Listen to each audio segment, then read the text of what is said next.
Hey guys, this is Shubhanjali Shukla and welcome to our channel Tech Studies. तो आज का हमारा टॉपिक है कैरेक्टरिस्टिक्स ऑफ एल्गोरिथम। ठीक, तो पहले जानते हैं कि कैरेक्टरिस्टिक्स ऑफ एल्गोरिथम क्या होता है। जैसे कि हम पहले जानते हैं कि एल्गोरिथम एक ऐसा प्रोसीजर होता है, एक ऐसा स्टेप बाय स्टेप जो प्रोसेस होता है जो कि हमारे किसी भी प्रॉब्लम को सोल्यूशन जो है देता है by the help of step by step. ठीक, तो जैसे कि एल्गोरिथम क्या होता है ये हम पिछले वीडियो में देख चुके हैं। ठीक, देन अब आ जाता है कैरेक्टरिस्टिक्स ऑफ एल्गोरिथम। एल्गोरिथम में कौन कौन सी कैरेक्टरिस्टिक्स होती हैं। तो मेनली हमारी एल्गोरिथम में 5 कैरेक्टरिस्टिक्स होती हैं। पहली होती है हमारी क्लियरनेस,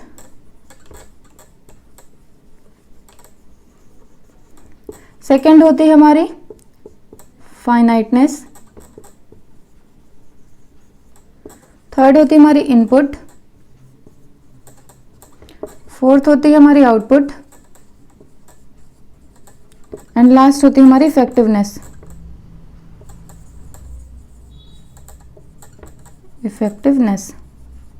ठीक, तो ये हमारे 5 type of characteristics of algorithm होते हैं।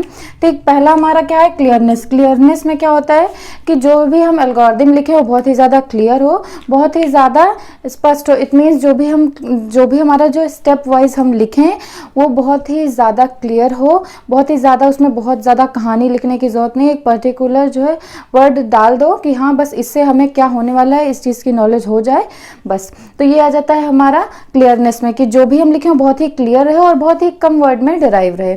सेकंड हो जाता है हमारा फाइनाइटनेस। फाइनाइटनेस मीन्स क्या होता है, जैसे कि हम जानते हैं कि हमारा जो एल्गोरिथम होता है वो बहुत सारे स्टेप्स से मिलकर बना होता है।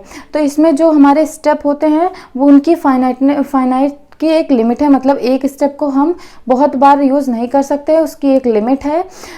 फिर इसमें क्या होता है कि एक ही स्टेप का जो है रिपीट हम कई बार नहीं कर सकते हैं, उसका भी एक अपनी लिमिट है कि हम इतने टाइम ही रिपीट कर सकते हैं।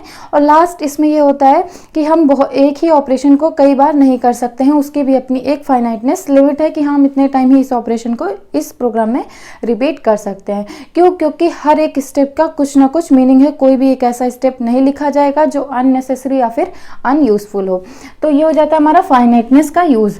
अब हमारा क्या आ जाता है इनपुट। इनपुट में क्या होता है कि जैसे हर चीज में कुछ इनपुट होता है कुछ आउटपुट होता है, सेम वैसे एल्गोरिथम में कम से कम 0 या उससे ज्यादा एक ना एक आउटपुट कम से कम 0 या 0 से ज़्यादा इनपुट होगा। ठीक, तो हमारा इनपुट में क्या होता है कि जो भी हमें चीज़ें चाहिए होती हैं हम एल्गोरिथम के थ्रू उसमें वहाँ पे उसको राइट कर देते हैं या एल्गोरिथम में लिख देते हैं कि हाँ मुझे हो सकता है इस चीज़ की नीड हो। तो ये हो जाता है हमारा इनपुट में। आउटपुट में क्या आता है, जैसे कि हम किसी एल्गोरिथम में हमें इनपुट की नीड होती है, सेम उसी के बेसिस पे हमें उसमें आउटपुट भी मिलता है। आउटपुट क्या होता है कि हमें वही आउटपुट चाहिए जिसके लिए हम ये इतना एल्गोरिथम बना रहे हैं, तो एल्गोरिथम उसी आउटपुट के बेसिस पे हम बनाएंगे। सेम इसमें क्या होता है कि ऐसे स्टेप का ऑपरेशन हेल्ड करें जिससे जो हमें आउटपुट चाहिए वो ईजिली कम टाइम में हमें मिल जाए। लास्ट क्या हो जाता है हमारा इफेक्टिवनेस। इफेक्टिवनेस हमें कैसे पता चलेगा कि हमारा एल्गोरिथम जो बना है वो बहुत इफेक्टिव है। इफेक्टिवनेस जानने के लिए 2 चीज़ें हैं, पहला क्या है स्पेस, सेकंड क्या है टाइम। अगर हमारा कम टाइम और कम स्पेस में प्रोग्राम एग्जीक्यूट कर जाता है तो हमारा जो एल्गोरिथम है वो इफेक्टिव है। अगर हमारे कम टाइम में प्रोग्राम रन करता है तो हमारा जो प्रोग्राम है मतलब जो हमारा एल्गोरिथम है वो इफेक्टिव है। अगर हमारे कम स्पेस में जो है और जल्दी हमारा प्रोग्राम रन कर जाता है तो भी हमारा जो एल्गोरिथम है वो इफेक्टिव है। तो ये हो जाते हैं हमारे कैरेक्टरिस्टिक्स ऑफ जो है एल्गोरिथम, जो कि 5 है। पहला है क्लियरनेस, जिसमें हमें ये बताता है कि जो भी हम एल्गोरिथम में स्टेप स्टेप लिखें वो हमारे सारे क्लियर हो जिससे हम बहुत ही ईजिली समझ सकें। दूसरा हो जाता है हमारा फाइनाइटनेस, मतलब जो भी स्टेप हम लिखते हैं वो कम होने चाहिए, लिमिटेड होने चाहिए और उसकी मीनिंग जो है बहुत होनी चाहिए, मतलब कम वर्ड्स में ज़्यादा डिराइव कर देना। देन थर्ड हो जाता है इनपुट। इनपुट जो है हमारा 0 एल्गोरिथम में, एक एल्गोरिथम में या तो इनपुट 0 होगा या 0 से ज़्यादा होगा। सेम आउटपुट में क्या है, जिस बेसिस पे हम वो एल्गोरिथम बना रहे हैं उसी बेसिस पे हम उसको इनपुट देंगे, देन जो हमें आउटपुट चाहिए जिससे एट इज इट हमको आउटपुट वो मिल जाए। अब ये जानना ज़रूरी है कि लास्ट क्या है कि हमारा हमारा जो एल्गोरिदम है वो इफेक्टिव है कि नहीं है, ये जानने के लिए जो है हमें क्या है देखना है, टाइम और स्पेस। अगर हमारा जो प्रोग्राम है वो कम टाइम और कम स्पेस में एग्जीक्यूट कर जाता है तो जो हमने एल्गोरिदम बनाई वो इफेक्टिव है।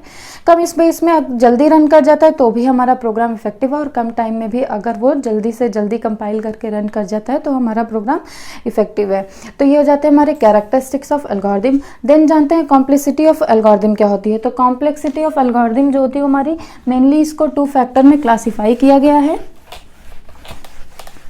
ठीक, कॉम्प्लेक्सिटी ऑफ एल्गोरिदम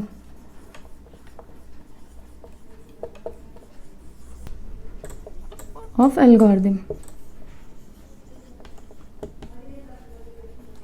ठीक, तो कॉम्प्लेक्सिटी ऑफ एल्गोरिदम मेनली हमारे 2 फैक्टर में क्लासीफाई किया गया है। पहला हमारा है टाइम कॉम्प्लेक्सिटी और दूसरा क्या है हमारा space complexity. First is time complexity and second is space complexity.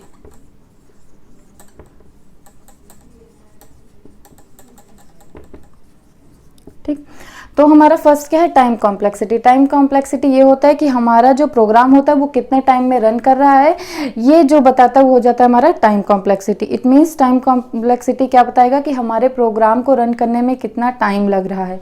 ठीक, सेकेंड हो जाता है हमारा स्पेस कॉम्प्लेक्सिटी। स्पेस कॉम्प्लेक्सिटी ये बताता है कि कंप्यूटर में प्रोग्राम को एग्जीक्यूट करने में कितना टाइम लग रहा है। तो कंप्यूटर कॉम्प्लेक्सिटी क्या होता है कि प्रोग्राम को कंप्यूटर में एग्जीक्यूट करने के लिए जितना टाइम लग रहा है वो हो जाता है हमारा स्पेस कॉम्प्लेक्सिटी। तो ये हो जाता है हमारा कॉम्प्लेक्सिटी ऑफ एल्गोरिदम। इसका भी यूज होता है टाइम और स्पेस का। टाइम हमें ये बताता है कि हमारा जो प्रोग्राम है कितने टाइम में रन कर रहा है। कम टाइम है तो अच्छे से हमने अच्छा बनाया भाई, जल्दी रन कर दिया। ज़्यादा टाइम है तो हमें अपनी जो है स्पीड को और जो भी चीज़ें हैं उसको इंक्रीज करने की जरूरत है। सेकेंड हमारी स्पेस है। स्पेस ये बताती है कि हमारा जो कंप्यूटर में प्रोग्राम हमने बनाया है उसको एग्जीक्यूट करने में हमें कितना टाइम लग रहा है। ठीक, तो ये हो जाता है हमारा आज का टॉपिक यहीं पे खत्म, जो कि था characteristics and complexity of algorithm. तो अगर आपके लिए वीडियो हेल्पफुल हो तो वीडियो को लाइक करें, शेयर करें और सब्सक्राइब करें। Thank you.